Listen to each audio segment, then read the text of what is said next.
And welcome in everybody to another episode of the High Low Sports Podcast. We appreciate y'all for joining us here on this Wednesday evening, or if it is one of your favorite places to check out podcasts later in the week. It is always a pleasure to hang out and talk sports with you all, and with a lot going on right now as well too. It is DJ joined as always by my co-host Kelcey. And you know what, Kelcey? We talked about a lot of March Madness last week, and well, it was maddening to say the least. We got changes in the NFL, we got the NFL draft coming up, but also too, America's pastime is about to get started in less than 24 hours from the time of this recording. So we got ourselves a very, very busy week. Yeah, this is low-key one of my favorite times because we get to talk draft, which is great. March Madness, always the most exciting part of college basketball. Honestly, I could almost care less about the rest of college basketball season most years.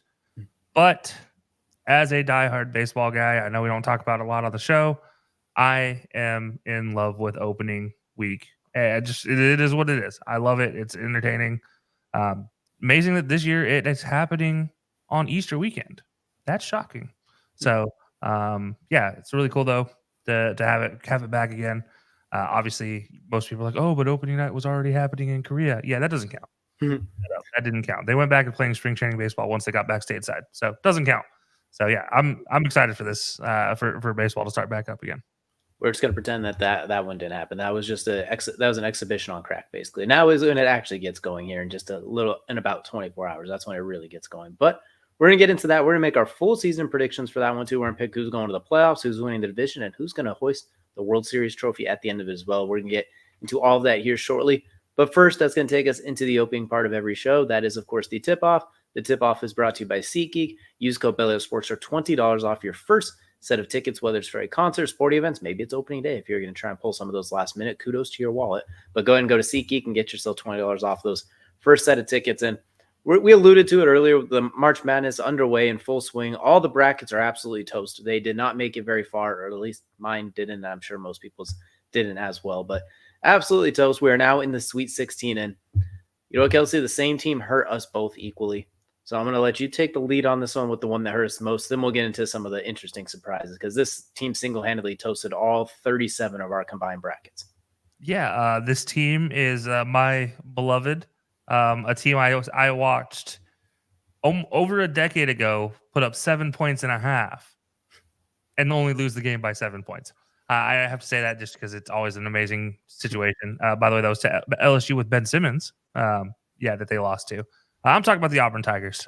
Maybe the most disappointing storyline, if you will, for college basketball. An unfortunate situation that just compounded by some boneheaded moves. It is what it is.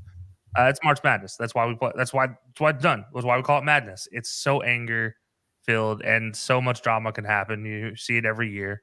You see a team that should make it, far, just doesn't do anything. And Auburn this year was that example. It wasn't like it was bad coaching. It wasn't like it was bad play. At the end of the day, you're in a new environment. You're playing on a neutral court. Anything can happen, as we saw. Sometimes kids let the moment get to them, and they just make a boneheaded play. It happened early in the game. That doesn't define the game because you had 38 more minutes to go and figure it out. But yeah, I mean, does it impact it? Sure. But I'll hold off before I go into that conversation. But you know what? It is a situation that's unfortunate. It did bust some brackets, but you know what? If people can't think of this as a win, your second SEC championship under Bruce Pearl, come on. We have a problem if this isn't considered a good season for Auburn. When in reality, yes, you lost in the first round of the NCAA tournament. You're one of 64 teams to get to that point. You weren't the first one eliminated. Yes, you were eliminated on the second day, but you weren't the first one eliminated. And it's not like you got blown out by 25 like all these other teams, 15 or more, which is 18 of the games that have been played so far. It was good. I mean, it is what it is with Auburn. But yeah, I mean, tough situation to watch, but yeah, hurts less than watching Auburn lose to Alabama. I'll say that much. Yeah, we're going to just pretend that particular game didn't happen. We're not going to cross back to that sport. That one is in the distant memory. What stings, too, is they were at least for us, they were my sleeper pick person. I was like, yes, this is the one where I'm smarter than everybody, and it did not make it 48 hours then. Unfortunately, my apartment league that had $50 on the line, I had Auburn going to the Final Four, so my chances are in jeopardy right now. But you know what? We won't spend too much time on there because I know we're poking you. No. I mean, I do have something to say about this. Okay, the floor This is is a little bit beyond the game and something that we talked about a little bit off air just a moment ago. But my biggest frustration with this isn't what I saw on the court. It's the fan reaction afterwards. And the reason why I said I'll get to this a little bit, I wanted to wait and do this in a little separate moment because this needs to be said. Auburn fans need to stop acting like they're Alabama. This is not Alabama football we're watching. This is not Auburn long-term been successful for decades. This is Auburn, a team that 10 years ago was a basement dweller in the SEC under Tony Barbie. When that happened and Bruce Pearl took over, it wasn't a change overnight. It took 3 to 4 years to get better. So this is something we're seeing that Auburn fans are seeing over the last 5 to 8 years of a successful Auburn team. So to see what happened after the game and to be calling these kids things that they should never say, to be telling a young man who made one bad play, who for the entire season has helped carry this team, and tell him he needs to go back to his home country, calm down. That's ridiculous. That's another conversation that we don't have on a sports show as well. But from a sports standpoint, you need to stop. As a fan, you need to stop. You need to check your ego because you're not the one on the court. You may have gone to school at Auburn, but you're not the one at the court. The Auburn creed says that I love Auburn, plain and simple. It does not say I love Auburn when we're good. It does not say I love Auburn when we're beating other teams. It says I love Auburn, period. That is it. I am Auburn. I love Auburn. It's all part of the creed. There's a lot more to the creed, but I'm not going to get into that. Nobody wants to hear me spout that on all day on the show. The point is, don't start calling, or what is it? Don't cast stones at a glass house when you yourself is in a glass house. It doesn't need to happen. We don't need to see it. We're not the team across the state. We're not the school across the state. That's not what we do. We're Georgia East or Georgia West, technically. I mean, let's be honest. When it comes to Auburn, Auburn is its own separate entity. There's a state of Auburn. Act like it. Don't act like an idiot just because you watch the team get upset. It happens in basketball. If we didn't have upsets in March, guess what it would be called? Boring. Boring. April showers? Yeah, forget that. It'd be more like March showers from all the tears from my boredom. It is what it is. I mean, at the end of the day, Auburn lost. Yes. Do not call for a coach's head. Do not call for players to be shipped out because they made one mistake or had one bad game. You told a Naismith Award finalist to get out as well. Calm down. This is ridiculous. People need to check their egos. This is not a team that has been great for a long time. This is a team that is recently good. Recency bias is playing into a lot of these fans' idiocy, and it needs to stop. Plain and simple. And I'm going to step off my milk crate now because I feel like don't cast a stone at a glass house when you yourself are in one. I'm in a glass house. I accept that. But you know what I'm not going to do is I'm not going to call out kids that are not fully developed when it comes to adulthood. They are still college students. I'm not going to call them out for making a boneheaded mistake. We've all been there. I was 25 when I made a boneheaded mistake. I mean, come on, guys. We do it. It happens. We're humans.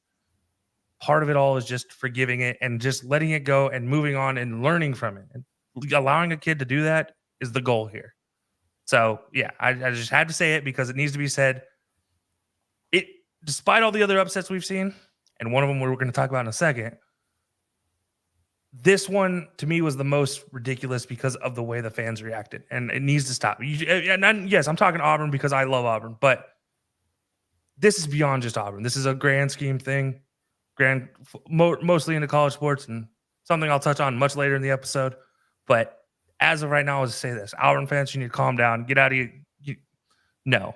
Our good friends on the Belly Up Sports Network, who are Auburn guys, had a lot to say about this, and I bit my tongue, but I'll say that maybe you might want to rethink how you're talking about this situation because there's a lot of inflammatory comments there that need to be checked. Because it is what it is. They're kids. Bruce Pearl has done more for this program than any other coach in history at Auburn and in any sport. And yes, I'm including Tommy Tuberville. I'm including Heisman. I'm including you name it.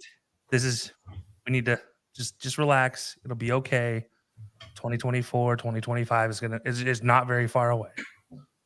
Exactly. And I'm going to add on to that too. It's not like they ran through the entire season, then choked at the end. They were like the fourth seed in the SEC tournament and went on a run. It's like they were not exact. It's sorry, 2 seed, excuse me. But the point is they got Two seed cooking on the like last day. 2 seed on the last day of the regular season is how they got the 2 seed. So let's they're not say it's a big thing. fluctuating. They're like they were in there with the Kentuckies, the Alabamas, and those schools too. Tennessee, like they weren't running away. They went on a run at the end of the year to win the SEC tournament. It's not like they were the 36-0 Kentucky Wildcats of 2015 or something like that fell apart. Like they got on a run. You lost on a last second shot. It happens. But to me, weirdly enough, I think they could have avoided this if the seeding was better. When you win the SEC tournament, I think they should have been higher than a 4 seed in the first And place. every other SEC team ahead of you loses on day one.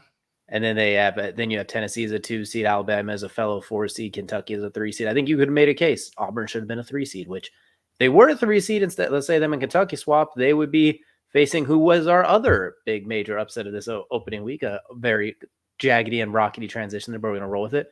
We have Oakland from not California, from Michigan of all places, pulling the upset of the first couple of rounds, I'd say, even more so than Auburn, taking out Kentucky.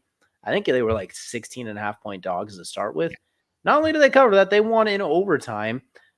What was it, like 9 3-pointers or something like that from theirs? Like they absolutely ridiculous game from Oakland. Granted, it was short-lived, but what a way to kick off the tournament for them. Yeah, I don't think there's a better way to start it. And they're highlighted by a kid that moved up from D2 and was a bench player for him this year, coming off the bench to score, I believe, 24. He helped with 6 of those 3-pointers you talked about. Yeah, I mean, Kentucky, I talked about this in our prep for the tournament. I didn't know if Kentucky was ready for it. Like, they're a young team. And this happens every year with Calipari's team. They're young. They're one and dones for the most part. You usually have one guy stick around for a few years. This didn't feel like the Tyler Hero, Anthony Davis, Cat teams. This just felt like a in between, honestly, like a De'Aaron Fox team. Which, if you guys don't remember that De'Aaron Fox Kentucky team, disappointed a lot of people. And to think that their fans are okay with this season and Auburn fans are upset is just wild to me, because that team was a lot better than Auburn was all year. So a little bit wild to think that. But yeah, I mean, Oakland, man, congratulations. But outside of Detroit, basically, is Oakland University. The Golden Bears, by the way. I didn't know there were Bears in Michigan. I didn't know they were golden either. First the Golden Retrievers. Now, there's something about these golden teams. We got to start keeping an eye out moving forward. All that glitters is gold. And if you know anything about the March Madness songs, a lot of them include glitter. They may not get the gold at the end of it, but they will definitely be the golden upset team we're going to keep an eye on next year. Be sure to pick a golden team with a first round upset. But we're now in the Sweet 16. Some teams we expected, some not even a little bit are here. We're just going to keep this last part a little quick and simple as we look at the bracket. All of the 1 seeds still remain. A good chunk of the 2 seeds, it looks like, are still around as well. So, Kelcey, I'm going to kind of just open up. Actually, yes, all of the 2 seeds are around. Excuse me. It looks like 3 of the three seeds are around as well. So we got part of it makes sense with a few tweeners in there. Who's the next? Which team do you think is the next one to be on major upset alert? There's plenty of them we could probably look at. We could probably pick quite a few, but you only get to pick one for the sake of this segment. Which one do you think is the alarm should be ringing that, hey, look out, this next game could get a little dicey? I mean, I could almost name every top seed here. It feels like I think the big one, obviously, being Marquette. It is a big concern going against NC State, just because of how good NC State has been down the stretch. They got on. We talked about this, getting on a run in your tournament, in your league's tournament. They won the ACC. That's how they're here. That's why they're an 11 seed. If they don't do that, they're not here. And so NC State going up against Marquette, big situation there. Marquette, one of the big favorites on. They were my favorite to make it to the final 2 in almost every bracket from this half of the bracket. And I mean, this team is potential upset alert there behind them. I'm just going to throw one more out there because I don't want to take too many. I'd say look at Arizona and Clemson.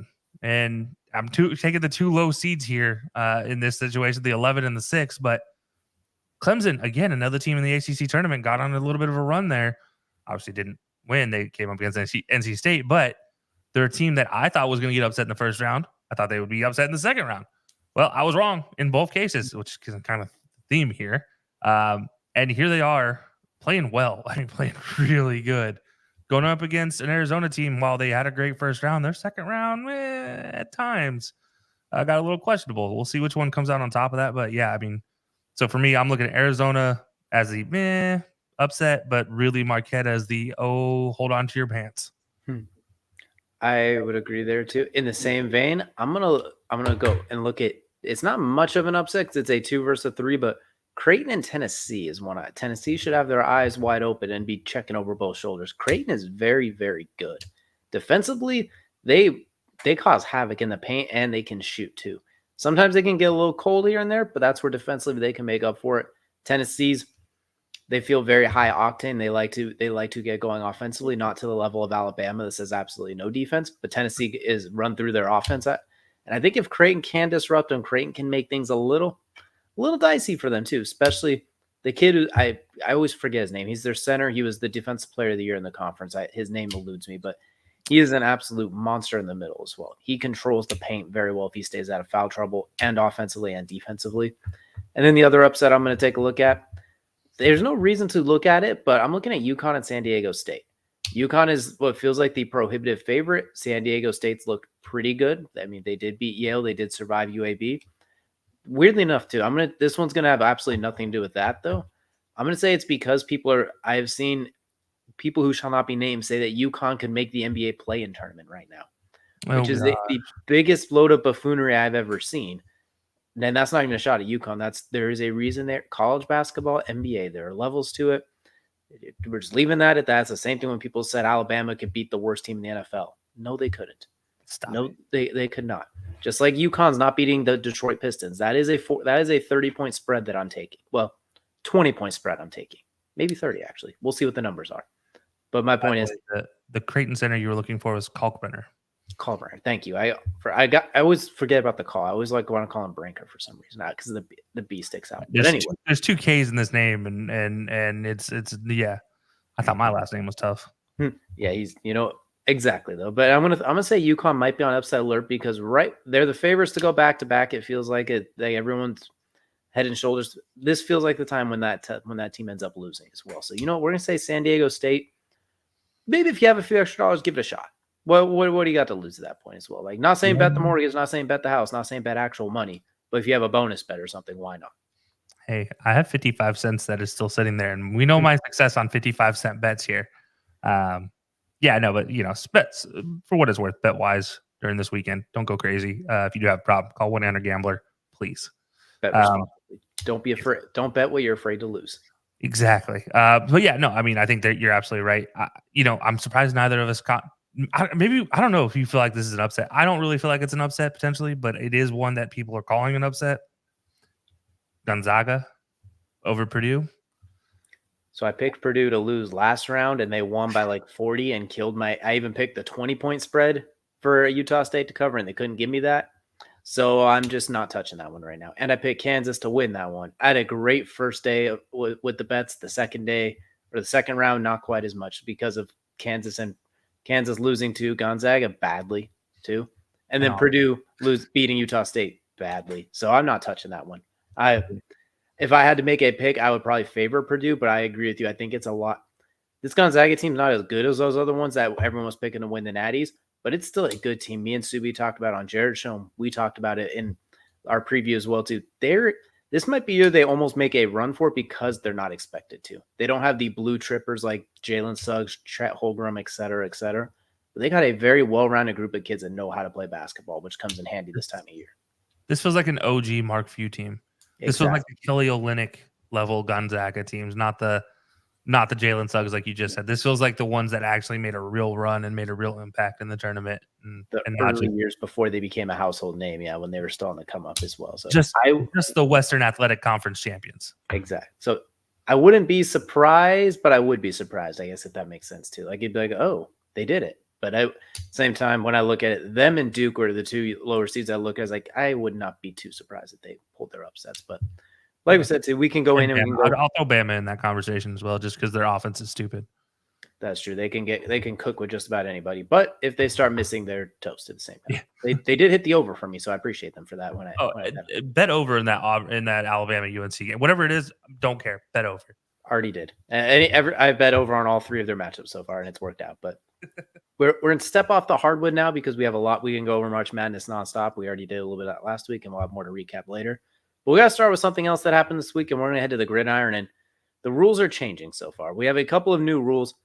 We're going to start with the we're going to start with the one that's a little bit lower key. The kickoff rule has been changed now, so it's going to basically, for lack of better terms, look like the UFL kickoff. It's going to have basically the players are going to line up 5 to 10 yards apart from each other, like 10, 15 yards in front of the returner. As soon as he catches it, then they go. Basically that sort of thing. So I don't hate it, honestly. I really don't. It's better than what we've seen the last few years where it's basically irrelevant. It's not going to be as cool as it was when we were younger. The full kickoff return experience, build the wedge, the Devin Hester returns, probably not going to be quite as cool as that necessarily, not as electric, but we're going to get it back in the game. There's a reason Cordell Patterson was signed the same day this was implemented because now kickoff returns are back. So I'm willing to give it a try, and I don't hate it because we've seen it with the UFL look pretty cool. Not the UFL, excuse me, the XFL. I like it. I think it's I'm willing to, I like the get at least doing a 1-year trial basis. If it doesn't work out or if it ends up being lame, you can always take it out. But I think it's going to be pretty good. I don't think people are going to be complaining about it by midseason. Yeah, this is the same one used in the USFL as well, Yeah. originally. So no, I really do like the rule. I mean, you already took out wedges. You already eliminated blindside blocks. This basically makes it a head-to-head blocking matchup. They are 20 yards. You have from the goal line to the 20-yard line as a free zone to catch the ball if you're the return man. You get 1 bounce, and then I think they can start running at you. If you don't touch it on the second bounce, it's dead right where it's at. And then obviously in the back, if it goes out of the end zone, it's touchback. But the goal is for a lot of kickers to hit it inside that 20 yard. And we've already seen that with kickers. We've already seen them skying the ball to try to get that ball inside, like to land basically inside the 5-yard line, which is, hey, that's really what you want to do again. But yeah, I really like the idea because now you actually, to me, I look at it from the standpoint, and obviously I'm biased because I'm a former lineman. So blocking is like in my blood at the end of the day. As much as I hated it, it's in my blood, and it's really cool to see because now you can actually have returnmen and have a strategy with it. Like there's an actual strategy going into, I'm going to block for a kickoff now. Because now you're actually going to have guys returning the kicks. You're not just going to have a fair catch at the 15-yard line anymore. Still bothers me to this day. And yeah, you actually see like not necessarily a wedge, but a wall, if you will. Red Sea, a parting of the Red Sea, an intentional parting of the Red Sea, not just oops, this guy ran out of his lane and now you have an open assignment. Like this is actually really cool to me. I like it. We'll get to see it on the level of NFL athletes. Nothing against USFL, nothing against XFL, nothing against the UFL now. But there is a different level to these returnmen. Now, with that said, obviously, there's a gentleman that plays for the Cowboys who is just as electric in the NFL as he was in the USFL. Him excluded from this conversation. There is a different level to the athletes all around him. And so now we'll get to see that. And by the way, that gentleman just had to have 3 return touchdowns in his time in the USFL under this kickoff. So Cowboys fans, maybe some positives. So maybe that's why I'm excited about it. I don't know. But yeah, I do like it. I do like the rule change here for the kickoff. It was stupid enough anyways. We were basically getting into patty cake territory and kick and catch. I mean, that's really all it was. It was kick and catch for a couple years there. So yeah, we'll see what actually happens, but I really do like it. And if you hate it, get out of here. This is not the rule change to hate. Let's just put it that way. Exactly. I mean, it's one of the few things they do that actually is good for player safety, but still doesn't, and still kind of has part of the game still there. Doesn't completely take something out necessarily. Just weirdly changes it. It'll be weird to get used to at first, I'm sure, for a lot of people. But give it a try. It'll be fine. I think it'll be fun. Now, however, if they go to the 4th down conversion option for an onside kick, that would be really cool too. However, though, there is a rule change that they did make that, you know what, this one we should all complain about. Banning the alleged hip drop tackle, which is still not a thing. I don't care what anyone says. There's no such thing as a hip drop tackle. Anyone who's played, you can comment down below. Did you or anyone on your sidelines be like, yeah, I had to hip drop tackle him? Or, man, it's hard to tackle that guy in open space. You have to hip drop him. Does anyone ever use that terminology before? Like, that was what tackle? Exactly. That was made up out of thin air just because they didn't like the way it went down. Stupid rule. Yeah.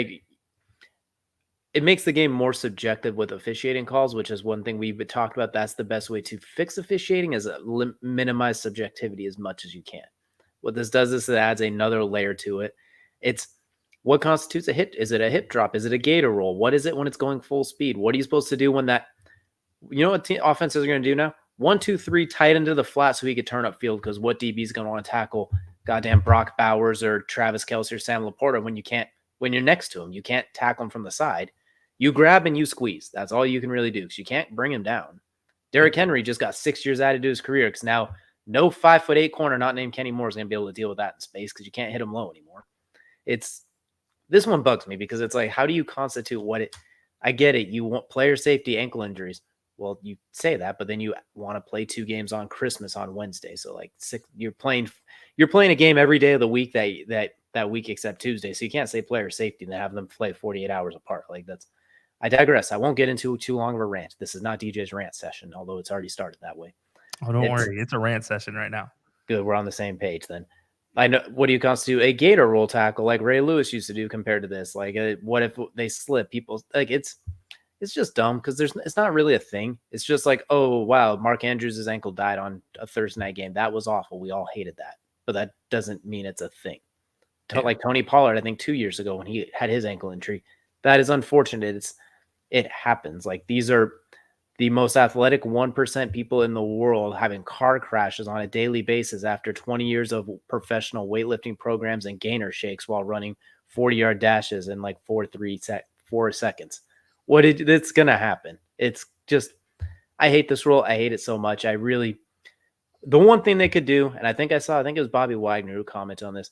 Look, if you're going to change the rules, fine, but don't fine them for it at least. Like, give them some time to use. So like, if it's a Demonte Kazi or a Kareem Jackson repeat offender like 6 times per week, okay, fine. But like, don't just pull one out of left field on week 1 or week 2. Like, let it. I don't know. I won't go into my rant. It's your turn to rant a little bit. I've ranted plenty, but I think this was just. I hate this rule, and it doesn't even make sense. I am no professional athlete, but I've never actually heard of a hip drop tackle until 2 years ago on Twitter, because it was never actually a thing. Yeah. It's funny. I was just watching an interview over on our good friend Jason Cooper's network. And he had the guest there on the program. I'm sorry, the name of the podcast is escaping me. But it was Brian Urlacher, one of the greatest tackling linebackers in the history of the game. Bears fans, you love him. Everybody else, you probably hated playing against him, but you respect his talent. He didn't even know what a hip drop tackle was until they explained it to him, because you don't think about it. It's not like we're not talking about Bounty Gate here. This is not the Saints. Yeah. Like, this is not the 90s level of tackling. This is not you're taking out, spearing in the game. This is physics at the end of the day. You have a large person running this way. You have another person running this way. If they are going, or even at an angle, this person is trailing behind him and catching up, and he tries to tackle from the left side while running towards the right, he is going to wrap around the body. That's what they're considering a hip drop nowadays, because the person's feet go to the other side. Well, the reason their feet do that is so they don't fall on their face on the other side. It's not because they're trying to hurt the person. It's not like this is a horse collar situation either. This is not an intentional thing. This is all based off of physics. And now you're going to ruin people's careers because you're going to fine them out of the league because they can't do anything. Who knows? Maybe even suspend them out of the league after too many occasions of it. I don't even know how far they're going to take this. All because of physics. Because they run too fast and are too small to tackle Derrick Henry. That's what I'm looking at this like. This is the worst case scenario for the rule change. I don't like the idea of finding kids for it, finding people for it, because some of these guys aren't kids. Some of them are still older than me, Bobby. But yeah, I mean, it's wild. I don't like the idea of making up a name for something and then like, let's ban it. This feels like a situation, and I said this in the Belly Up chat, and we've talked about a little bit of this on the show before. This feels like the situation with concussions, where there was a problem, and it was obvious. I mean, there was a concussion problem, and it was never being addressed by the NFL. Well, too many people spoke out about it. You got lawmakers involved, and the NFL's like, you know what we're gonna do? We're gonna pay a independent specialist that just so happens to be on our books to create a study about concussions. On our books, I mean one of the team's books. And that's how we're going to develop this program. And all these independent head trauma or neurologists on the field, guess what? They're all on the team's books as well. So yeah, we're gonna do something. We're gonna make it seem like something, and we're gonna say we're doing something. But in reality, we're just gonna continue doing what we're doing because the questions we're asking are: what's 2 + 2? What color is the sky? What is today's day? What is the date? What time did you get to the stadium today? Those are the questions you get asked, and you can miss 2. Who's missing? Oh, first of all, who's missing 2 of those questions? Inebriated, blackout, drunk. Because I still wouldn't miss any of those questions. You know what? It depends if it was Give me the time I get maybe, to the but stadium. But still, like you're gonna answer 2 of those questions wrong, and you're still gonna be considered fine. Like that's not good. So this is just another situation like that. It's like there was a problem. You saw it live on TV with Mark Andrews. How do we fix it? The people are calling for a fix. The NFL's like, I got you. We're gonna make a name up for this tackle, and then we're gonna ban it. Most importantly, we're gonna start fining people for it. So we keep getting more money to penalize people and to make them not do it anymore. But we're gonna make the penalties completely judgmental. So we can just call it because and nobody can review it. How does that sound to anybody? Does that sound like a good idea? Because it sure as hell doesn't sound like a good idea to me. Excuse my language there, but this is ridiculous. This one is actually just like we're going to throw a bunch of paint at the wall and see what's stuck. And this is the idea that somehow made it out of the owners meeting. And I don't know how. I hope this is something that's undone after 1 year. I know like when they had like the force out rule or something like that, hopefully it's just egregious and it gets real. At this point, it's like if you're even with somebody and they're turning up field like in these situations, don't even try and tackle them. Just grab on and squeeze and hope that defense rally to the ball thing kicks in because you've eliminated one-on-one tackling in that situation. Forget arm tackles. You're just pushing. I'm pushing people now. Like if I'm a defender, I am not trying to wrap up on anybody. I'm just going to push them. I am pushing every single one, and I don't care because there's no way. And think about it from another standpoint: a bigger guy who's slower, who just dives at a guy who's faster than him and happens to catch his shoulder pads or his middle of his chest, like the front of his chest and back of his chest. Well, guess where that big guy's going? He's going to wrap around too. That's not intentional, but it's going to be called a penalty. The guy's going to get fined. And depending on the defensive lineman, that could be their entire season's worth of a paycheck that they're getting fined now. It's wild. The hip drop tackle is just a wild idea to ban for me. I didn't like the idea of coming up with a name for it to begin with because it's just physics. It is just what it is. I'm sorry. I mean, at the end of the day, you're penalizing somebody for a natural law of physics. There is no changing this law of physics. You can't just change it. It doesn't just happenstance. Like, no fun league strikes again.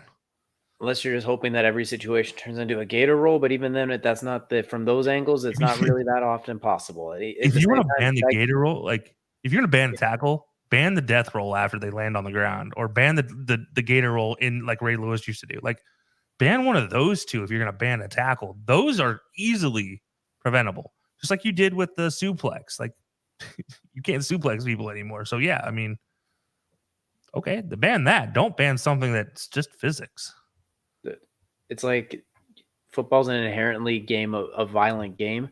At this point, trying to just eliminate all these tackling, all the hard hits, all the stuff like that, it doesn't really make a whole lot of sense. It's kind of ridiculous at this point. Like I get it, you need to, for lack of better terms, make it a little bit less dangerous, but like I would consider this well overboard. Yeah, I mean now you might make it more dangerous because now you have defenders trying to tackle in ways that aren't normal.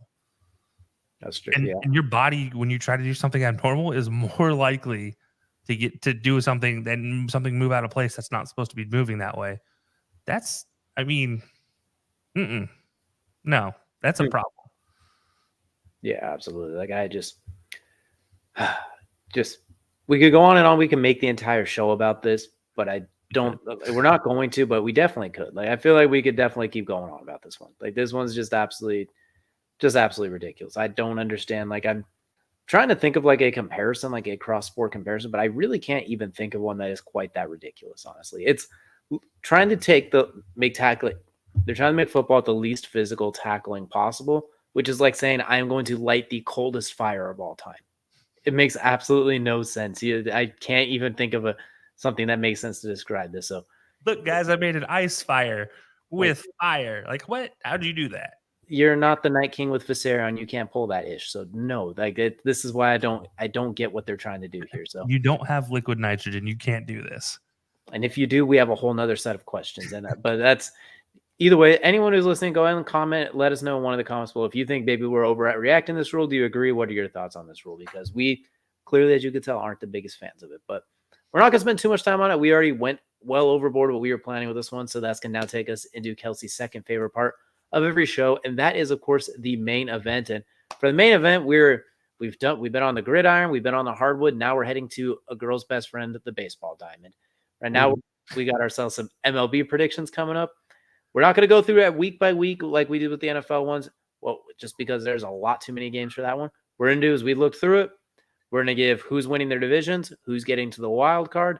We'll run through some matchups quickly, and we'll get ourselves some World Series predictions. So, Kelcey, I'm going to go ahead and do the honors. We're going to start in the NL because that is one that is near and dear to both of our hearts because both of our teams like to let us down in the NL.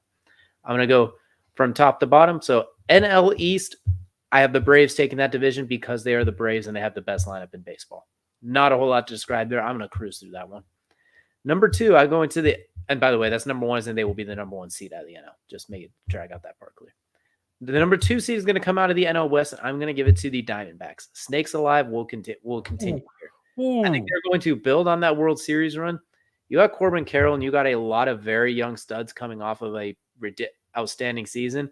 So I think they're going to have more juice throughout the entirety of the season than the Dodgers will necessarily have. So I think, if I'm not mistaken, it was relatively close till down the stretch last year as well. Then the Dodgers pulled away. I think it'll be kind of similar, but this time the Diamondbacks will have a little bit more experience and they'll be able to pull away late to take the division. NL Central, this one's kind of goofy. I look at the NL Central and there's a lot of teams that I kind of like, but none of them I love, if that makes sense. So I'm going to go with the Cincinnati Reds. I'm going to say the Reds take a big step forward. I'm going to say that 16 rookies debuted last year. We all know De La Cruz was awesome. I'm going to say if they can limit sophomore slumps, that the Reds can end up taking the NL Central because I don't really love the Cubs, and I like the Cardinals as my favorite team, but I hate them at the same time. And then there's the Brewers I'm not too sure about. So I'm going to say we have a flyer out of the NL Central. That's where we get that. Your reaction basically summarizes. That's going to be our 1-4 for the NL this year. Wild cards, I got the Dodgers at 4 because they're the Dodgers. I think them and the Diamondbacks will be basically tied. I have the Phillies at number 5. They have one of the best lineups and can get hot at any time. Problem is they're in a division with the Braves. And then number 6, I got your San Francisco Baseball Giants. I like adding Snell. I like adding Robbie Ray. I think they did a good job filling the holes in the offseason nicely. Spent a good amount of money, but not on too many huge names, but on a lot of good names to fill different spots. So I do think your Giants will find themselves into that 6th seed in the NL. Okay. All right. I'm a little wild in thought, still kind of trying to consider that red situation here. I mean, can we both agree the NL Central is not exactly the NL East or the NL West now? I mean, we could just say that about the entire Central, whether it's NL or AL. We're going to get to those. We're going to get to that. Yeah, but no, I mean, I get it. I agree with you.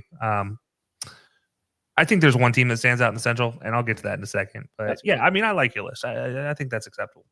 All right, so I'll just pull the Band-Aid off. I'm right there with you. Number 1 seed, NL East, Braves. Yes. Next. All right. Number 2 seed, this is where it gets a little spicy for me. Out of the NL Central, I have the Brewers. I have the Brew Crew. Ooh, I think the Brewers made some good moves in the offseason. I think they're all healthy now, which is huge. Also, they got rid of Craig Counsell as manager, so that's a big plus for them. So, yeah, give me the Brewers here at number 2. Plus, I still love their Brew Crew jersey, their City Connect jersey. So until that jersey goes away, I'm going to keep riding with the Brewers just a little bit longer. So give me the Brewers here with the 2 seed in the Central. Going into the 3 seed, and maybe it's my bias that I slid them to the 3 seed. I don't know. But the NOS champions for me, I'm going the Dodgers. And by bias, you mean bias that they're only the 3 seed? Yeah, if I can make it the 6 seed as a champion, as a division champion, I would. But yeah, that's not in the cards for me. And then when I originally made this list, I forgot this team as my first wild card team. I apologize to their fans.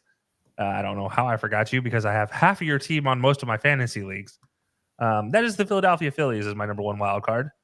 So my apologies to Phillies fans. You are fighting Phils. You should be the 4 seed overall. I don't know if you beat the Braves. it's going to be a close race, I think, this year. I don't think we can see the Braves walk away with it with the 1 seed. But I mean, if you could rank these teams by just best overall record, I think the Phillies are the 2 seed in as far as best overall record. But they're not. They finished second in the NL East, so they're the number 1 wild card. Take consolation where you can get it. Number 2 wild card, I have the D-backs coming out of the West. They're a good team. I mean, Corbin Carroll is really good. I do think that pitching staff is underrated, and I think that's a big part of it. And I think there's some young kids there that are willing to step up as well, yet again for another season. And we'll see what they can do. Christian Walker at first. Wow, that kid is impressive. If you don't have him on your fantasy team and he's available, go pick him up. You won't be angry. And then my 6th seed rounding out the NL, the Marlins, because why not? You put the Reds in there. I'm going to put the Marlins in there because the NL East, I think, is a tough division yet again.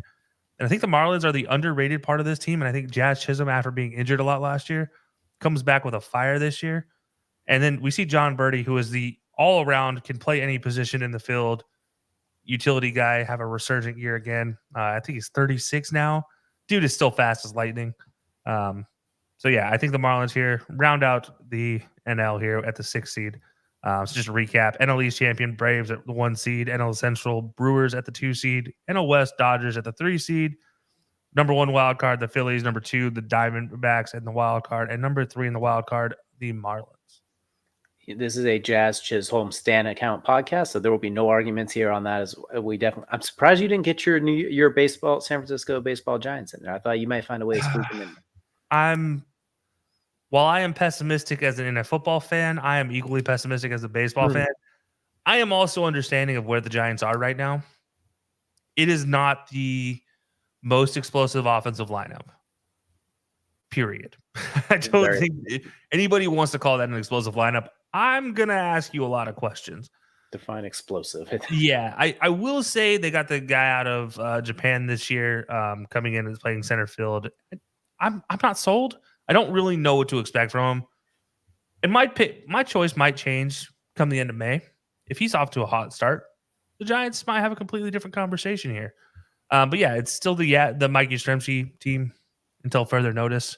And unfortunately, when you look at it, it doesn't bode the best for their success in the West when you consider the top tier talent on every other team in the West that's ahead of them. So the Dodgers and the Diamondbacks is just so much stronger. Mm-hmm. Absolutely. It's gonna be a tough ride for them, that is for sure. But we'll go and jump over into the AL now. I'm going to cruise through this as well. I think the number 1 seed is also going to come out of the East. It'll be the AL East. I'm going to go with the Orioles. I think they're going to finish with the top record in the AL. Similar to the Diamondbacks, a loaded young team. Adley Rutschman, I think by the end of the year, is going to be in the discussion for AL MVP. And I think Hector has something to say about your 1 seed. Oh, well, he's going to have fun with my number 2 seed, which is the Astros. The near dynasty continues. That I think they're just going to have a tougher time in their division a little. I think it's just going to be a tougher division. So it might be a little bit nip and tuck here. But I'm going to go Orioles 1, Hector's Astros at 2. At 3, looking at the AL Central, I'm going to pick the Minnesota Twins. And my entire reasoning is somebody has to win the division. We talked about this with the NL. Make it the AL Central too. I don't really like any of these teams, honestly. I mean, I don't love the Twins. The Guardians they have some good players, but I think they still need another pitcher or two and another bat or two to really make a run. Or unless Shane Bieber is going to have like a 3-year ago resurgence, then maybe. But Tristan McKenzie has to stay healthy. There's a lot I don't really love necessarily with them either. So AL Central, the Twins are going to take it because somebody has to at this point. Wild card at number 4, I got the defending champion Rangers. Still have good firepower. They have good pitching. So I'm going to go ahead and have the Rangers at the 4 seed. No Royals hype. I'm sorry, I don't have it. Anything. Patrick Mahomes is a part owner that I eliminated them immediately for me before we even get started. He doesn't get football and baseball. He only gets football. He doesn't get to take over both. His father would like to say differently. The namesake would not like to say differently. I said what I said. There's only enough room for he only gets to dominate one sport in current day. I can't permit it both. I can't permit both. Number 5 seed, I'm going to take the Rays. I still think top to bottom they have a very, very good roster. I like them over a lot of the other teams in the AL East. Then the 6th seed, I like the Mariners to sneak their way in there. They only missed it by the 6th seed by I believe it was a game and a half last year, if I'm not mistaken. I think they needed 90 wins. They got 89. They're right in the thick of it. Their offense is looking a lot better. They're not chasing bad pitches as much so far through spring training like they used to. Granted, spring training, take with a pound of salt. But that being said, I do like some of the moves they made. So I'm going to say the Mariners are that surprise 6th seed out of the AL. So just to recap, Orioles number 1 seed out of the AL East, Astros number 2 out of the AL West, number 3 the Twins out of the AL Central, number 4 the Rangers, number 5 the Rays, and number 6 the Mariners. Okay. All right. I gotta say, you mentioned a team I completely forgot about in this. Again, still feel bad. Not as bad as I feel about the first one, but I do feel bad about forgetting about this team. Did not change where I put them though, and that's the Mariners. I'm sorry, Mariners. I don't have you in my top 6. That's a tough division for them too. Like it's an uphill climb the entire way. I think the only I put them in there is last year. They missed it by a game and a half, I think, and then the team that they missed it to ended up making a run. So I think this year is when they're like, okay, we're gonna get that game and a half. We'll show you. Yeah, no, So that's fair. I get you. Like that's a tough track. Like that is, even if you get there, good luck.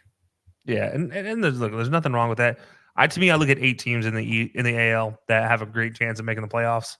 I mean, it is what it is. And I think you're right. I do think there's 2 Central teams that I'm back and forth on. Twins being one of them. I'll talk about my second one here in a second. But yeah, I mean, we'll see how that goes. And that's why I said there's 8 teams, is because in the Central, there's 2 teams I think can make it as the Central champion. But that's the only way they're making it. No wild card for them. Yeah. So we'll just rip the Band-Aid off here. I'm going with Hector's Astros here, number 1. They're still just a really good team. Vamos Astros. Number 1 team. I flip-flop my number 1 and number 2 from you. So my number 2 is the Orioles. I'm with you. I'm all aboard on the Orioles train. Adley Rutschman till the day I die. Jackson Holiday, I think, is going to make a great impact. But they're not the only 2 on this team. There's a lot of great players on this Orioles team that are young. I think the average age on this team is like 25 and a half, something like that. They all look exactly the same. They're all really young. So they all look like babies. They just need to shave a little bit. They all still get red in the cheeks when they start running around. So it's, it's like, oh, you guys are adorable. Anyways. Look at the Similac falling off your ears. Exactly. But yeah, no, give me the Orioles number 2. And while I say that, they will match the baseball with the best of them. Number 3, my AL Central champion. And the only way they're making the playoffs, the Guardians. I do think they're going to make it. I think there is some surprise in their team, and in the bullpen as well. I think they made just enough moves to be competitive in the Central. But I think just like last year, it's going to come down to the last 1 or 2 weeks in the Central to try to find that champion. And Hector mentioned the Royals. I think the Royals have an outside shot here, but out of the 3, I think they're the furthest outside to make it for the Central. I think for me, the Guardians are the first in the Central. Number 2, the Twins. And the biggest reason the Twins are number 2 and not number 1 is just health. I think that team is just not healthy enough. And I might eat my words here. I'm feeling the same way with the Guardians pitching. If they could stay healthy the whole way, Tristan McKenzie's not going to be out the whole year, then I think their shot's a lot better. But I don't think they're quite deep enough for the injuries that they've seen recently. So if they stay healthy, I like them too. But I agree with you. We're in the same boat. The Central, yeah, exactly. Number 4, I have the Yankees with a resurgent year. I think adding Soto in there is just that lineup just becomes instantly deadly. I know that you're going to be without Garrett Cole for a little bit here. That's okay. You don't need him right now. You'll be fine. There's 162 games, and your starting 5 is still really good. I should say, let's cut it to starting 4 and leave Garrett Cole out of the conversation. Your starting 4 is still really good, and 60% Garrett Cole is better than most pitchers. Do I trust him as my number 1 on fantasy? No. That's okay. I just rode with the Braves instead in fantasy baseball pitching. But anyways, Yankees are my number 4, so they're the number 1 wild card. At number 5 and the number 2 wild card, I have the Rays. Just like everything you said about the Rays, I think they're a really good team. Team that nobody really wants to go fight and deal with. Nobody wants to go play in the Tropicana hole. I know it's a dome, but it's just a black hole of awfulness. So nobody wants to play there. And then number 6, I got the Rangers. It was a toss-up between the Rangers and Mariners sliding in here at the 6th seed. So yeah, the Rangers are going to be my 3rd wild card team. So just recap: Astros winning the West at the 1 seed in the AL, Orioles winning the East, the number 2 seed in the AL, and the Guardians winning the Central, only way they're making the playoffs, at the number 3 seed. First wild card team, I have the Yankees. Second wild card, the Rays, and third wild card, the Rangers, which will be 4, 5, and 6 respectively. All right, I like it. I think we got some similarities in there, but just enough spice there to have a little bit of fun with it as well. It's not quite as ridiculous as my last couple where I tried to get too fancy with it. I think we're on a similar page here. So I'm gonna just run through. I'm just gonna go through the playoff matchups really quickly. Mariners against the Twins in the wild card. I think the Mariners take it from the Twins. Rangers over the Rays, close matchup. I like both teams. Giants, your Giants over the Reds because the Reds got in there by being a team in the Central. And then I got the Phillies over the Dodgers. I think when it comes playoff time, the Phillies really show up the last couple of years where the Dodgers, well, not so much. So that will say that trend continues. Divisional series, Orioles over the Mariners, or they're the Orioles. Astros over the Rangers, a little bit of Texas revenge after last year. Braves over your Giants because Braves. And then Phillies over Diamondbacks, a similar type of revenge. Orioles over Astros in the ALCS, then Phillies over the Phillies over the Braves in the CS. So we're gonna have a Phillies versus Orioles World Series on my end of things. So Kelcey, I'll let you go ahead and take it away now with your playoff bracket. Wow. All right. Well, that's surprising, I gotta say. So out of the AL, I have the Rangers and Rays making out of the wild card weekend, or wild card matchup, if you will. In the NL, I have the Dodgers beating the Marlins and the Diamondbacks beating the Phillies. By the way, the Rangers play the Guardians and the Rays play the Yankees. So that's how they both get out. In the division series, we have in the AL, Astros taking on the Rangers. I have the Astros winning that. And the Orioles taking on the Rays. I have the Orioles winning. In the NLDS, I have the Braves taking on the D-backs and the Brewers taking on the Dodgers. Give me the Braves and Dodgers to make it out of the NL, taking into the championship series, which will give me Braves versus Dodgers. I have the Braves winning that in the NL. And in the AL, Astros, Orioles, I'm right there with you. I'm taking the Orioles in this one. Sorry, Hector, the Astros ride there dies. So give me Braves, Orioles for my World Series matchup. All right, so we're all on the O's here. So I got the Orioles taking on the Phillies. That being said, I think the Phillies find a way to get it done. I think they go on a playoff run. I think the Phillies will get over the Orioles for World Series MVP. I'm going to say Kyle Schwarber should be the MVP. I think he's going to have a great series, but because of name value, it's going to go to Bryce Harper. I think Kyle Schwarber is going to have himself an absolute World Series, but the MVP will end up going to Bryce Harper. So give me the Phillies over the Orioles. That's respectable. I respect that. We'll go 6 games if we're going to pick games too. I'll give it 6. That's funny. Okay, so anyways, I'm changing my answer now. Oh, okay, never mind. I'll take 7 then. No, you're fine. You're fine with 6. I wasn't actually going to go 6. Oh, okay. Okay, no. So I'm going, obviously, Braves Orioles is my matchup. And unlike you, I'm going Orioles to win this one. I'm going to have Adley Rutschman as my MVP. And I'm going to give it 4-1 Orioles in this one. I think something happens in the playoffs. For some reason, the Braves get injured or pitching just goes off the rails, which I love. Fried and Strider. Sometimes that third guy struggles. So, we'll see what the Orioles can do here. But I'm riding in the Orioles train here. Love Camden, so we'll see what they can do here. So give me, Orioles take the World Series this year. And, that's where I'm going. All right, so we're both clearly on the O's train to a very similar path, just a mildly different destination there. So that would be a 4th World Series in history, in case anybody's curious if they've had any World Series. Number 4, too. What's interesting, too, is neither one of us really had the Dodgers. Neither one of us had the Dodgers going there after the Ohtani edition as well, too. So he can't pitch. We're on the same. You paid $500 billion for somebody who can't pitch. Kind of took the words out of my mouth too. What makes him so great is he's obviously a really good hitter, obviously a really good pitcher. What made him great was the ability to do both. Right now he can't pitch, so he's just a really good at bat. We'll see with the Yamamoto what happens, but the very limited pitching I've seen did not look good.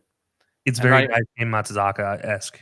Yeah, exactly. Like it's not just that he gave up all the runs, it's the pitches he was throwing and how hittable they were. It felt like the control was a little bit off too. Like it just felt like everything he threw was hittable. If that makes sense too. Like I don't know. I could be wrong. It is obviously spring. We'll see what happens when the season gets going back into the season, but I'm kind of worried about the Dodgers pitching as we get later in the season to October. So I think that's where I don't want to say downfall, but I think that's where they could have a few shortcomings as well. Cause you spent a buttload of money on hitting when you already had kind of good hitting. I think your issue more or less was pitching last year. So now you kind of did what the Yankees did, but cranked it up to 11, where you just like, we have some pitching issues. Let's get hitting. That's like saying, wow, we have an offensive line problem. Let's draft receivers. Granted, for the Bengals, it kind of worked a little bit. But for everyone else, that doesn't work. But anyway, I digress. Yeah. No, it's. I will say this before. The irony is not lost on me that we're both Orioles supporters this year, considering the colors of the podcast, orange and black. Didn't even think about that. But you know what? It was meant to be, I guess. So Orioles, don't let us down, please. Please don't let us Giants down. already do it enough. We don't need two teams letting us down that are orange and black. The Cardinals already do it enough too. Like we don't need to double down on the letdowns. Like Orioles don't let us down. But that's what we're looking at for the main event. Go ahead and let us know down in the comment section below who you think is going to the World Series and which one of our picks is even more ridiculous. I think we already know which one that is. But let us know down below which picks you think are the more asinine and who you think is going to the World Series. But that is going to do it for the main event, which is going to now take us into Kelcey's favorite part of every show. That is, of course, Crunch Time. Crunch Time brought to you by Outlier. Go to outlier.bet /HighLowSports. Get yourself a free 7-day trial to bet smarter, not harder, and hopefully win yourself some money in the world of sports betting. And Kelcey, Crunch Time is Kelcey's time today. Yeah, I've been on a couple rants already this episode. Go figure. The guy who likes to rant, there's ranting some more. Title this episode to Kelcey's rants at the end. Yeah, I mean, might as well. But no, I'm going to rant a little bit about women's sports, and I don't mean this I'm going to rant like all the negativity everybody's talking about right now. I'm going to rant about the positive. If you guys don't know, the Kansas City Current NWSL team out of Kansas City, they just opened the first ever female specific stadium in American sports. First ever on a professional sport level. How insane is that? That's amazing to see. It's a fantastic facility. They posted a post up on Twitter. They're calling it the gold standard, and they're absolutely right. It is a fantastic stadium, a situation where Kansas City for a long time has carried a lot of American soccer and has developed both the men and the women in a lot of rights. It's been a home for the men's national team for many years. Many women have come through the Kansas City Current franchise. Now that's been different franchise names over the years, but many successful women for the women's national team have come through there. And you see it again. By the way, they opened up their stadium on a 5-4 victory over the Portland Thorns, who are an all-world NWSL team. But that's not all I want to talk about women's sports. Everybody knows what's going on with Caitlin Clark. She has been setting records in college basketball, opening eyes, popping up on your State Farm commercials. But everybody seems to want to hate on Caitlin Clark in the tournament because she's showing passion. Sure, yeah, she's complaining a little bit. I bet you the same people that are complaining about her complaining are also LeBron fans. And, well, we all know how much LeBron likes to whine. Plain and simple, the haters are going to hate, and this is important for women's sports because at the end of the day, it means eyes are on the sport. According to Deloitte, for 2024, for the first time ever, women's elite sports, so professional sports for women, will generate over $1 billion. That is a 300% increase from their 2021 evaluation. 300% in 3 years. And guess what? Complain all you want about Caitlin Clark. She's making a cool $1 million off these State Farm ads. She's not the only one, though. Paige Buchers. You have all sorts of women college athletes everywhere. You have Libby Dunn making all this money with TikTok. You have Suni Lee winning Olympic medals. These are names we all know today. And at the end of the day, everybody keeps wanting to complain and say, oh, they're not playing it right. You know what? They're playing it right. You didn't complain about Charles Barkley. You didn't complain about Shaq. You didn't complain about LeBron. But you're going to complain because a smaller white girl who's dominating basketball and setting records for scoring points is getting a little into the game. Really? I mean, go ahead. Complain. Keep feeding her more money because that's what you're doing at the end of the day. So through your hatred, women's sports continues to grow, and I cannot wait to see where this goes. I love watching women's sports, and I've talked about this a lot. People hate on women's basketball the most. They call it boring. They call it simple. They call it whatever, childish, however you want to describe it. To me, it's the most technical basketball you could ever watch in the world. The worst teams in women's basketball are better technically than the best teams in men's basketball. And I'll stand by that every day because they have to be. You have to be good technically to shoot the ball 28 feet from the basket, and you don't stand more than 5'5" in most women's cases. You don't have 6'7" LeBron, 6'10" Anthony Davis, or I guess he's 6'11" now, shooting from 30 plus feet. You don't have a 6'4" Steph Curry. Yes, he is 6'4". He is still a freakishly tall man because how many average men are there that are 6'4"? Not very many. So look, at the end of the day, people are going to hate on what they're going to hate on, but guess what? At the end of the day, you're going to still watch it. You're still giving them money. And I am so happy to see it because finally it feels like the first time since the U.S. women's national team in 2002 where you saw Brandy Chastain rip off her jersey after scoring the game-winning penalty is getting their just due. We saw with the women's national team and then the fight for proper pay a few years back, Megan Rapinoe and what they did in that World Cup. They got a brief moment, but now we're actually seeing a sustained moment of women's sports success, and I'm here for it. Give me all of it. I am more than happy to be it. I will go to every single women's sporting game that I can go to if I get the opportunity. Because at the end of the day, I want to see it succeed because it is a lot more enjoyable. It's the passion of the sport. It's why I love college sports more than I love pro sports. There's a passion to the sport. And women's sports are the purest example of that. And to see them now potentially generating more than $1 billion in revenue for the first time ever, absolutely amazing for me.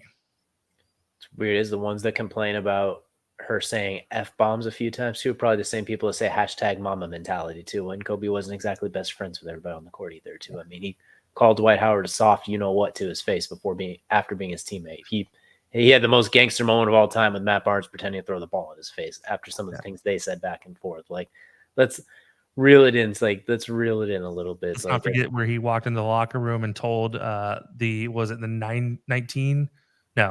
what was it one of his last few years with the Lakers? He told the entire team, well, some of you bums are going to be effing gone after the end of this week and right before the trade deadline. And he was right. 7 of them got traded. But it's like, it's they're the same people that support those guys. Nothing wrong with that. Support those players that are going to hate on somebody else because they drop an F-bomb or because they get passionate, because they show expression on the court, because they're dominating in a sport that you thought was boring and it makes you mad because you can do better. No, you can't. I'm sorry. There's no chance. Larry Bird was well renowned for being as gangster as anybody. Like, we can't walk into the locker room and said, so who's getting second place in the 3-point shootout today? Everything like that. Like, you can't get loved and beloved for that. Then you could say that they don't do it as well. Sure, you could hate when someone else does it because they don't do it as well, or you just don't like them. That's fine. You're not as explosive an athlete. All right, that's acceptable. Cool. The reasoning is what doesn't make sense. Like, everyone's entitled to the right opinion. It's always nice to have a reason that makes sense to back it up. More often than not, though, you will not find that, especially in those situations. But I think this is a very positive way to end out the show today. So we appreciate y'all for joining us here to talk a little bit of sports for the last hour or so. Whether you're watching it with us live or one of your favorite places to listen to podcasts later in the week, be sure to come back again next week as we are getting much closer to NFL draft season and a lot more fun in the weeks ahead. So we appreciate y'all for joining us, and we will see you all again next week.